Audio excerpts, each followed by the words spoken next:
তো আলহামদুলিল্লাহ আমাদের এই পুরনো ক্যাম্পাসে ইতিমধ্যে প্রায় 21 বিঘা অর্থাৎ 7 একর জমি সংগ্রহ হয়েছে।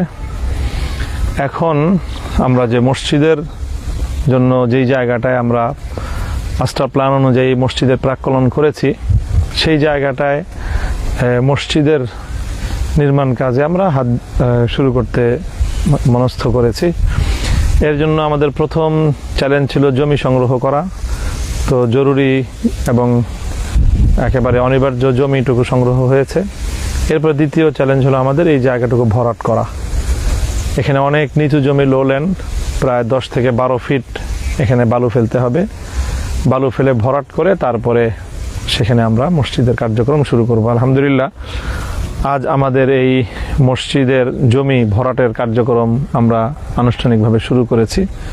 আপনারা দেখছেন যে এখানে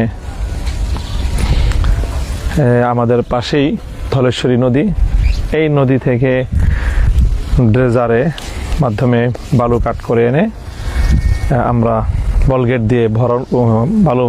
দিয়ে বালু বহন করে এনে আমাদের এই জমিতে আমরা বালু ভরাট করছি।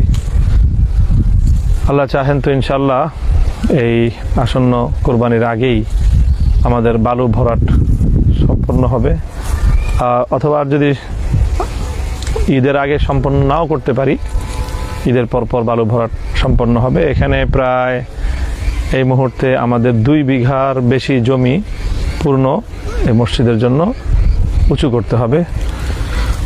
তো এটাও একটা বড় বাজেটের বিষয়। দর্শক, আমরা আসলে মূলত আমাদের এই কার্যক্রমগুলো পরিচালনা করার ক্ষেত্রে আমাদের অর্থনৈতিক সংকট, এটা একটা বড় সমস্যা। অর্থের যোগান না হওয়ার কারণে আমরা ধীরে ধীরে আমাদের কার্যক্রমগুলো অগ্রসর করতে হচ্ছে। ইতিহাসের স্মারক, চেতনার বাতিঘর, এই বাবরি মসজিদ নির্মাণ করার যে